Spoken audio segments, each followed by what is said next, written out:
Most people think cryptids are all blurry photos of Bigfoot and grainy lake monster footage. They're not. There are creatures in the historical record so strange and so poorly explained that science still doesn't have a clean answer. Today, I'm breaking down the most obscure cryptids nobody talks about, starting with one that's almost disappointingly real: Giglioli's whale. This is probably the least exciting cryptid you'll ever hear about, and that's exactly why it's interesting. In 1867, Italian naturalist Enrico Hillier Giglioli was sailing off the coast of Chile when he spotted a whale. Not a monster, not a sea serpent, just a whale. But it had a distinctly pointed head that didn't match any known cetacean species. He estimated it at 40 to 50 feet long and published his account in a legitimate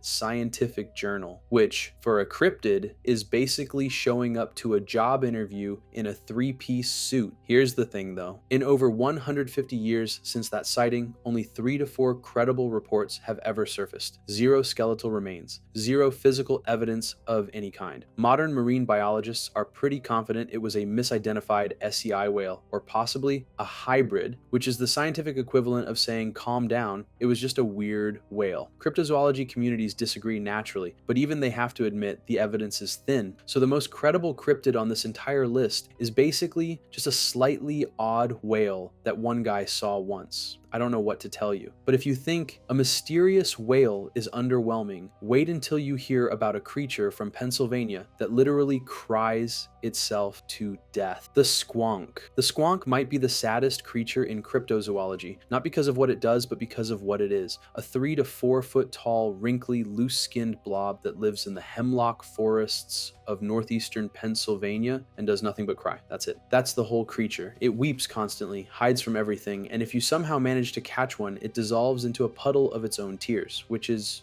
not ideal. The entire thing traces back to William T. Cox's 1910 book, Fearsome Creatures of the Lumberwoods, a collection of tall tales from the lumber industry. One book, one entry, 0 follow-up sightings. The book does mention a guy named J.P. Wentling who supposedly captured one in a bag, only for it to dissolve before he could show anyone. Not a footprint, not a puddle, not a single soggy patch of forest floor that couldn't be explained by rain. But here's where it gets interesting. Think about what Cox actually created. He designed a cryptid that conveniently destroys all evidence of itself the moment anyone tries to verify it. Wentling caught one? Cool, it melted. Where's your proof? Gone. It's tears now. That's not folklore, that's a built-in excuse. Contemporary folklorists genuinely debate whether Cox wrote the whole thing as deliberate satire, a creature so perfectly unfalsifiable that it exposes how cryptozoology works in the first place. Honestly, that question is more interesting than the squonk itself. Did a guy in 1910 accidentally write the perfect parody of monster hunting a century before anyone cared? But if you think a self-dissolving crybaby is strange, wait until you hear about the armored reptile thing terrorizing East Africa. The dingoneck. Now we need to talk about something that isn't cute, isn't sad, and definitely isn't dissolving into tears. The dingoneck is mean. Reported across western Kenya and the Lake Victoria region in the early 1900s, this thing was described as a scaled creature measuring 12 to 15 feet long, which sounds straightforward enough until you hear the rest, because the dingoneck reportedly had a crocodile-like head, a body covered in spots or scales, and a massive scorpion-like tail tipped with a deadly stinger, a scorpion tail, on something the size of a crocodile, like a leopard, and a scorpion had a baby, and that baby chose violence. Here's the thing, you can usually explain away a cryptid sighting as a known animal seen in bad lighting. A bear standing up becomes Bigfoot. A log in the water becomes a sea serpent. But what known animal has scales, a crocodile face, and a scorpion tail? Nothing. 0 candidates. And this wasn't one guy telling a story after too many drinks. Explorer John Alfred Jordan reportedly encountered the dingoneck near the Magary River around 1907 and described it in vivid detail. Other accounts placed it around Lake Victoria and the Mara River, all describing the same impossible combination of features. Multiple witnesses, same region, same absurd anatomy. That's not a hallucination. That's a pattern. But here's where it gets frustrating. Despite those accounts, nobody ever recovered a skeleton. No hide, no photograph worth anything. Multiple people described this thing lurking in the rivers, and not a single one brought back proof, which is either deeply suspicious or exactly what you'd expect from remote East Africa in the early 1900s. But if a scorpion-tailed river monster sounds hard to explain, wait until you hear about the Irish cryptid that has its own gravestone, the Dobhar Chew. Most cryptids leave behind stories. This one allegedly left behind a tombstone. The Dobhar Chew, which translates to waterhound in Gaelic, has been lurking in Irish and Scottish folklore since at least the 17th century. Picture an otter crossed with a dog, stretch it out to somewhere between 5 and 8 feet long, make it aggressive enough to chase you across land and water, and you've got yourself a Dobhar Chew, which is, not ideal. But here's what separates this thing from every other lake monster with a scary name. In 1722, a gravestone was carved in County Leitrim, Ireland, marking the burial of a woman who was supposedly killed by one. The stone depicts the creature itself, etched right into the rock. That's not a campfire story. That's not some guy saying, "Trust me, bro, I saw it." That's a carved monument to a specific death caused by a specific creature, and it's still standing. That shifts the entire conversation. You're no longer asking, does this thing exist? You're asking, did it kill someone badly enough that her family put the animal on her headstone? Those are very different questions. Irish folklore scholars have spent decades trying to explain it away. The leading theory is that it was a misidentified seal species, which, sure, seals can be aggressive, but seals don't typically chase people onto dry land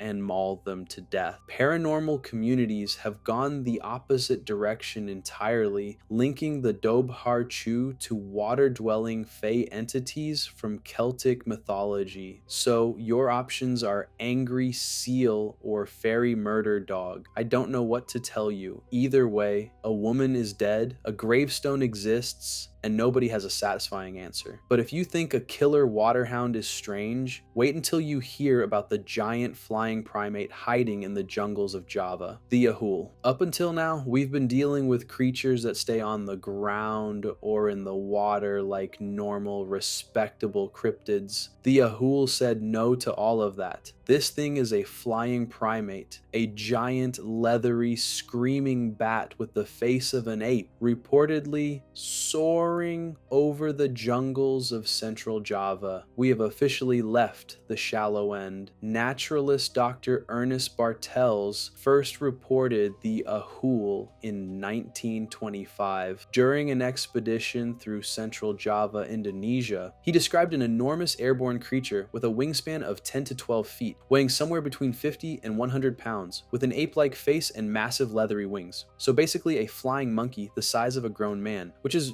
not ideal. But here's the detail that separates the Ahul from your average. I saw something weird in the woods story. Most cryptids are just seen. The Ahul is heard. Witnesses consistently describe a loud, distinctive call that echoes across entire valleys. That's an unusually specific sensory detail for something that supposedly doesn't exist. You can misremember a shape in the dark. You can misjudge the size of a shadow, but a sound that carries across a valley and gets described the same way by different people over 70 years. That's harder to dismiss. Between 1925 and 1997, approximately 8 documented sightings were recorded from local Javanese communities. Zoologists propose it's probably just a fruit bat that witnesses mentally scaled up in the moment. Some researchers went the other direction entirely and suggested it might be a surviving pterosaur, which sounds cool until you remember pterosaurs have been extinct for 66 million years. Slight gap in the timeline there. But if a 100-pound screaming sky ape sounds wild, wait until you hear about a werewolf terrorizing terrorizing rural Wisconsin. The Beast of Bray Road. This is the werewolf one. And before you laugh, I need you to understand that over 50 people in one small Wisconsin town reported seeing the exact same thing over a 5-year period. 50. That's not a campfire story. That's either a real animal or the most committed townwide bit in American history. Starting in 1989, residents near Bray Road in Elkhorn, Wisconsin began reporting a bipedal canine-like creature standing 5 to 7 feet tall, hunched posture, prominent claws, moving rapidly on its hind legs. And here's the detail that's going to live in your head rent-free. Multiple witnesses describe this thing running alongside their cars on rural highways at night, just keeping pace with a vehicle doing 40, 50 miles an hour on 2 legs in the dark, which is, not ideal. The sightings kept coming between 1989 and 1994, all clustered in the same geographic area. That kind of temporal and spatial consistency is genuinely rare for North American cryptids. You usually get one guy in the woods at 3 a.m. who maybe had a few too many. This was dozens of independent witnesses over half a decade, all describing the same creature in the same place. But here's the thing. Despite 50 plus sightings, nobody ever recovered a single hair sample. No identifiable paw prints, no conclusive video. A 2006 documentary brought renewed interest and even more reports, but the physical evidence count stayed exactly where it started, at 0. So either an entire Wisconsin community independently hallucinated the same 7-foot dog man for 5 straight years, or something was out there, and it was very, very good at not leaving a trace. I don't know which option is worse, but if a werewolf running alongside your car at night sounds bad, wait until you hear about the thing people saw flying near an active volcano. The Bat Squatch. Let's just acknowledge the name, Bat Squatch. Someone looked at this thing, said it's like a bat, but also like a Bigfoot, and just smashed the words together. And honestly, that's the least interesting thing about it. In 1994, witnesses near Mount St. Helens in Washington state reported a humanoid creature standing 7 to 9 feet tall with massive leathery wings spanning 10 to 12 feet. The face was mammalian, bat-like, with features that don't belong on anything that size. Witnesses also described piercing sonic vocalizations, which is a polite way of saying it screamed at people. Between 1994 and 2002, roughly 6 credible sightings were reported in the area. One alleged photograph surfaced in 1995. It's grainy, it's inconclusive. It looks like someone took a picture of a garbage bag caught in a thermal updraft, so that's helpful. But here's where the Bat Squatch gets genuinely strange, and it's not the wings or the screaming. Most cryptids have roots,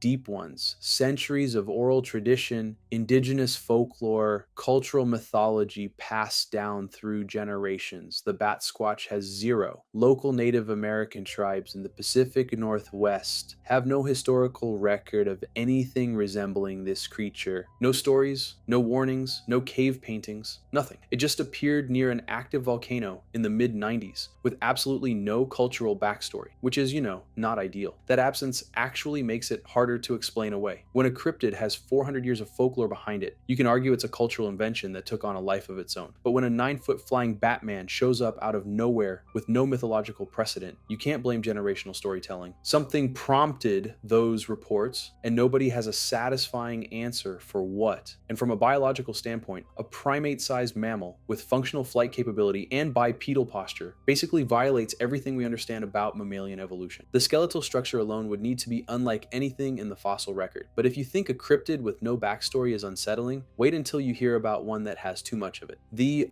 duende. Every cryptid on this list so far has been some kind of animal. A big bat, a weird whale, something with claws that chases your car. The duende is none of those things. The duende is a 2-foot tall red man that walks into your house and makes your goats sick. And it's been doing this for over 500 years. Documented references go back to at least the 16th century across Spain and Latin America. The description is remarkably specific and remarkably consistent. A small humanoid, 2 to 4 feet tall, either red-skinned or dressed entirely in red garments. It doesn't attack you, it doesn't chase you, it just shows up, causes unexplained household disturbances, and your livestock starts dying, which is, not ideal. Here's where it gets genuinely strange. This isn't one village's ghost story. Sightings and informal accounts continue to surface regularly, clustering heavily in rural Spanish and Central American communities. We're talking Spain, Mexico, Guatemala, Honduras, Belize, countries separated by an entire ocean, reporting the same small red figure across centuries. The cross-generational consistency is almost unheard of in folklore.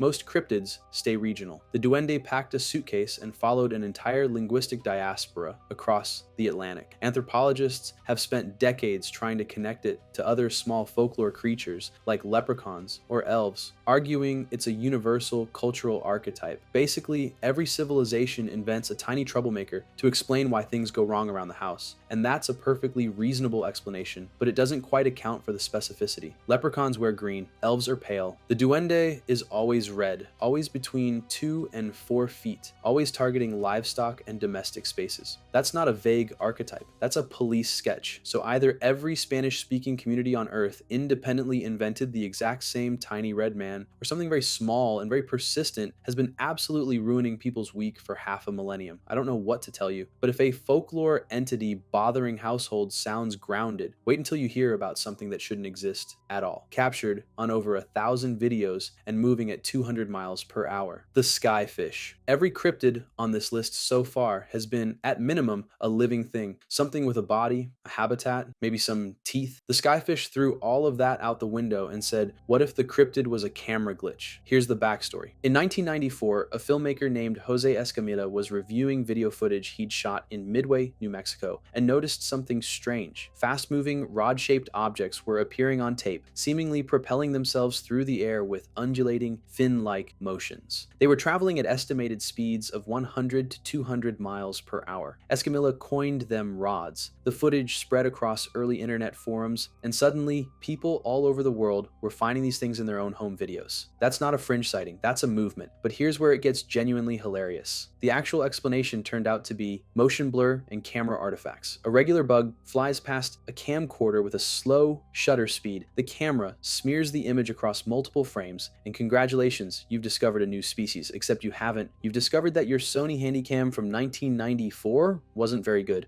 This was demonstrated pretty definitively when a team set up a high-speed camera alongside a standard one at the same location. The high-speed camera captured ordinary insects. The standard camera captured rods. Mystery solved in the most embarrassing way possible. And the timing is the real giveaway. The skyfish phenomenon appeared in the mid-1990s, exactly when consumer video cameras became cheap enough for everyone to own one. The cryptid didn't emerge from the jungle or crawl out of a lake. It emerged from Best Buy. It is quite literally a byproduct of technology rather than biology, which is, not ideal for something people are calling a living organism. But does that stop the enthusiasts? Absolutely not. To this day, there are communities proposing that skyfish are interdimensional beings or alien surveillance drones. The explanation is your camcorder was bad. The counter explanation is they're visitors from another dimension. I don't know what to tell you, but if you think a camera artifact gaining a fan base is strange, wait until you hear about the thing that terrorized an entire Iowa town for 3 straight nights in 1903, complete with a glowing horn on its forehead. The Van Meter visitor. In the fall of 1903, something showed up in Van Meter, Iowa, and I need you to understand how specific this is because it's not a legend passed down through generations or a blurry shape someone saw once at dusk. This happened over roughly 4 to 5 nights in late September and early October. Several of the town's most prominent citizens saw it, and then it was gone forever. The creature was described as a humanoid figure standing 7 to 8 feet tall with large membranous wings, and here's the part that breaks your brain: a single glowing horn or antenna protruding from its forehead, a luminescent horn, on a winged humanoid in 1903 Iowa. I don't know what to tell you. This wasn't one farmer who'd been drinking. The witnesses included the town doctor, a bank cashier, a hardware store owner, and other named respected members of the community. Local newspaper accounts documented the sightings as they were happening. Period source material that still survives in historical archives. Reporters wrote about it the way you'd write about a barn fire or a county election. Matter of fact, the creature appeared again last night, just a another Tuesday in Van Meter, apparently, except for the 8-foot tall, glowing winged thing terrorizing the population. The first night, people panicked. The following nights, more witnesses came forward and the descriptions matched. By the final night, armed citizens had essentially mobilized to hunt the thing down. And then it just didn't come back. Not the next night, not the next week, not ever. The Van Meter visitor arrived, terrified an entire community for less than a week, and vanished permanently. Zero physical remains, zero photographs, which, to be fair, wasn't exactly a point and shoot situation in 1903. Zero